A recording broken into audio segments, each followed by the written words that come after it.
Welcome back, fight fans. This is BoxTalk. Today I'm going to be breaking down the Manny Pacquiao versus Mario Barrios fight that happened yesterday in Las Vegas. If you enjoyed this content, hit that like button, hit that subscribe button, and comment down below what you would like to see next. And don't forget to hit that bell icon so you'll be notified the next time I post a BoxTalk video. So without further ado, let's jump straight into this one. So Manny Pacquiao and Mario Barrios fought last night in Las Vegas. What an electric fight it was, but it was a little too close to my comfort. I think Manny Pacquiao won the fight. Mario Barrios did just enough to basically edge out Manny Pacquiao.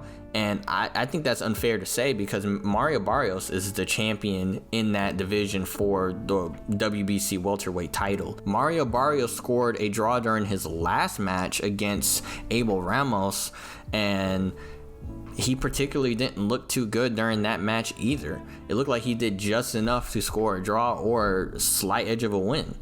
And it showed the same during this match, and that could be either due to, the amount of respect that Mario Barrios has against Manny Pacquiao, or Manny Pacquiao was still a problem even at the age of 46. Now, my opinion about it, I think Manny Pacquiao did just enough to win that fight. He applied most of the pressure throughout the fight, and his exchanges were extremely clean. He didn't necessarily outland Mario Barrios. I thought he did just enough to outland him, but it's, with the CompuBox numbers, it looks like that Mario Barrios outjabbed him, which concluded to a higher punch output that landed.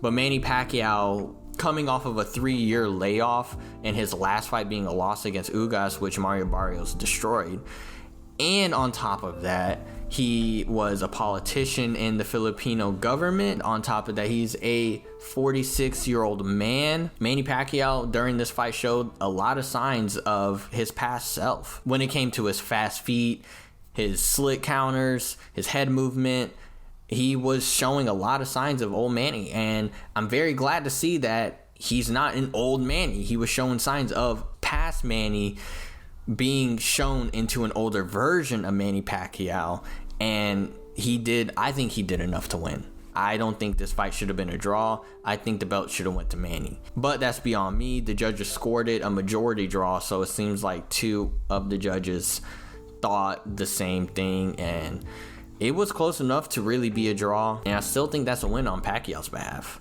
Pacquiao took a 3-year layoff. He trained for 2 months, and he's been working with the Philippine government, and his wife even was like, yo, you could beat this guy. And he did basically that.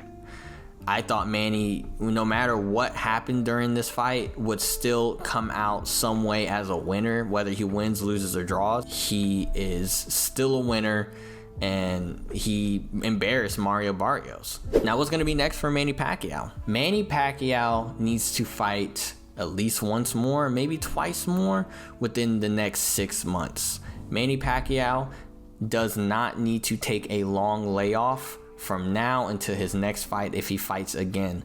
And whether that means a rematch against Mario Barrios again, or a fight between him and Floyd Mayweather, the rematch, which I can't wait to see if it does become a rematch.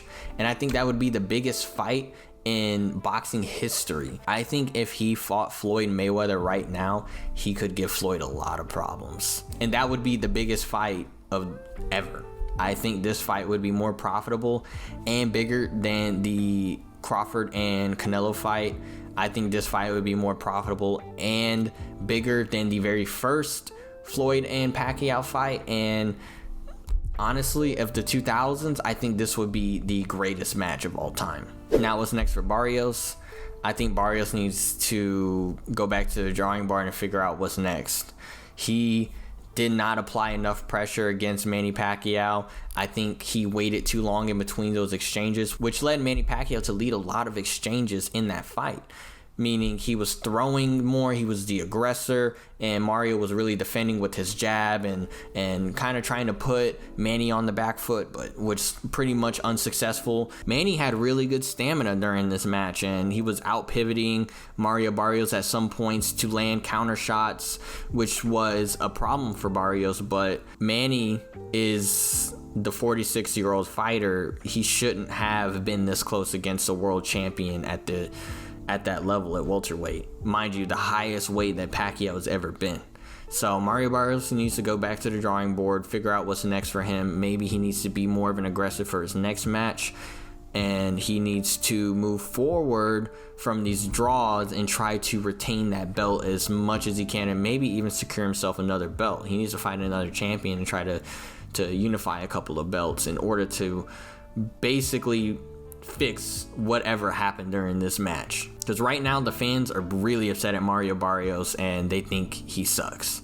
And Manny Pacquiao, the fans are upset because he should have won. What's next for Mario Barrios? He needs to win his next couple of matches 100,000%, and he needs to be the aggressor and show that he is a WBC champion. Otherwise, he needs to give up that belt, and you know, whatever's next for him after that, I don't know. But that's all I really want to talk about today. I know the rest of the card was really, really good. Pitbull Cruz put up an amazing fight against Salcido.